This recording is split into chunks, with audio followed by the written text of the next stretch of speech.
once upon a time, in a valley wrapped in mist and the quiet song of morning, there lived a boy named Jack and his gentle mother. Their cottage was small, their fields were dry, and their days, though filled with love, were also filled with a quiet, lingering hope for something more. Yet, despite their hardships, Jack's heart was always bright. He dreamed of a world beyond the clouds, a world where magic was not just a story, but real, and where destiny waited just above the horizon. But dreams, as beautiful as they are, did not fill their empty plates. One somber morning, their last cow, their only source of comfort and sustenance, stopped giving milk. Jack's mother, her voice a heavy whisper, said, "We must sell her, Jack. It's the only way we can survive."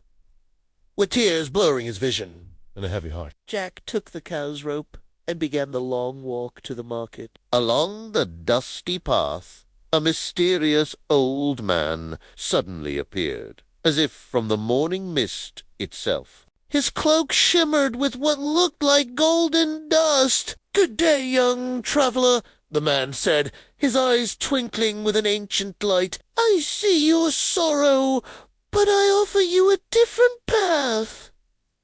I have something far more precious than coins. Take these 5 bees, and your life will change forever." Jack frowned, looking from the man to the cow, and back to the small, colorful beans in the man's outstretched palm. Beans! It seemed a foolish trade, but there was something in the man's voice, a spark of promise, a secret that resonated with the dreamer in Jack's own heart. Trusting his intuition, he made the trade. He exchanged his last hope for 5 tiny beans and ran home, his heart pounding with a mixture of fear and wild excitement. When his mother saw what he had done, her hope shattered. She cried out, her voice filled with despair. "Magic beans! Jack, how could you be so foolish?" Overcome with anger and disappointment, she snatched the beans from his hand and threw them out the cottage window into the dry garden. That night, as Jack slept restlessly, something miraculous began to happen. The moon cast a silver glow upon the earth.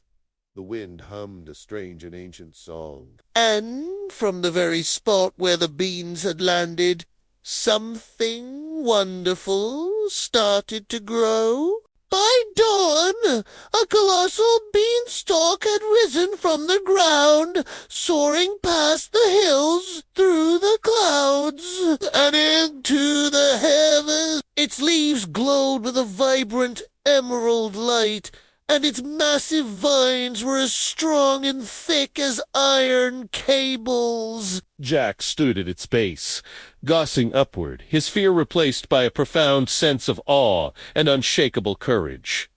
This was no accident. "This is destiny," he whispered to the morning air, and without a second thought he began to climb. Up, up, and ever higher he went, pushing through dense fog that felt like cool water on his skin, bracing against winds that tried to pull him from his perch, and climbing toward a golden light that beckoned him from above. Finally, breathless and determined, he broke through the last layer of clouds and arrived in a land unlike any he had ever imagined. He stood on a landscape of solid clouds, under a sky of brilliant blue, and before him stood a shining castle, a mansion so tall and grand its highest towers seemed to kiss the sun. Its massive gates were flanked by statues that looked so real, he expected them to turn and speak. Hesitantly,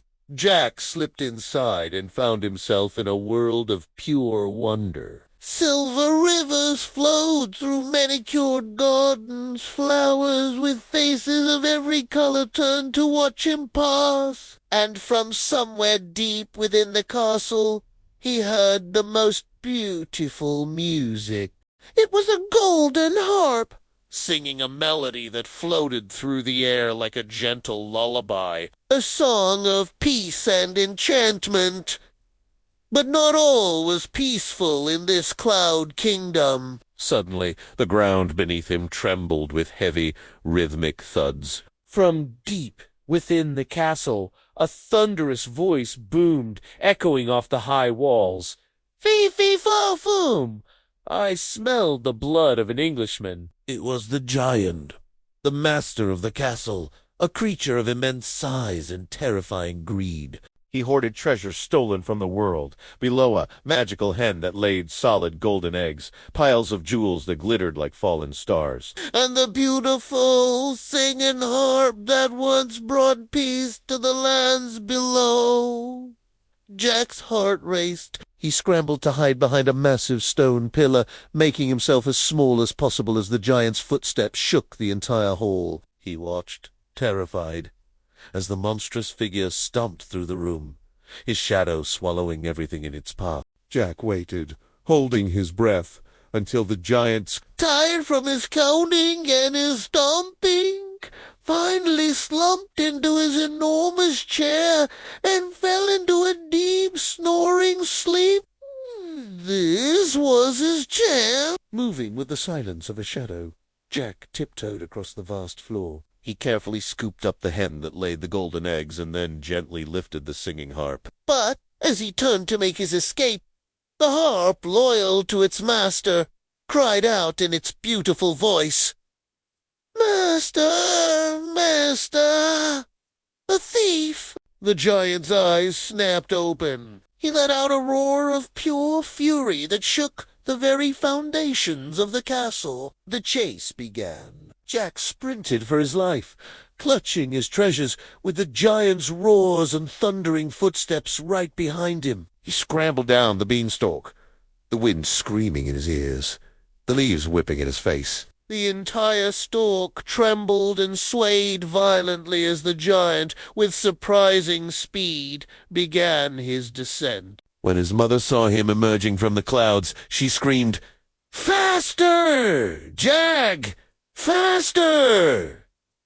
He's coming!" Jack hit the ground running. Without hesitating, he grabbed the wood-cutting axe, leaning against their shed. With all the strength he possessed, he swung at the base of the mighty beanstalk. 1, 2, 3 powerful blows. The thick iron-like vines began to splinter and crack.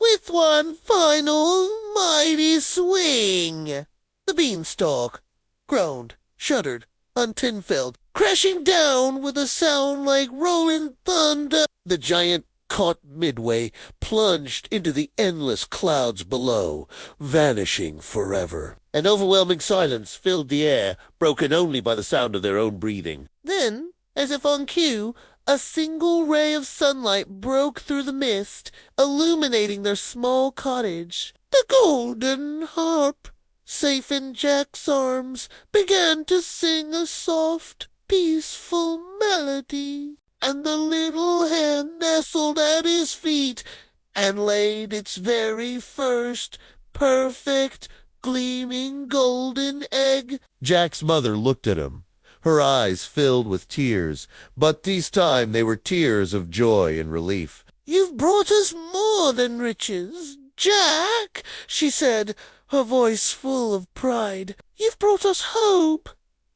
And from that day forward, Jack and his mother lived in comfort, but more importantly, they lived with a renewed spirit. Jack learned that true courage isn't found in gold or glory, or in the treasures you can hold. It's found in the heart that dares to climb, the spirit that dares to dream, even when the sky seems impossibly far away. And so, the story of Jack and the magical beanstalk became more than just a tale. It became a legend whispered among the stars, a timeless reminder of the power of greed, the triumph of courage, and the unwavering call of destiny. Thanks for watching.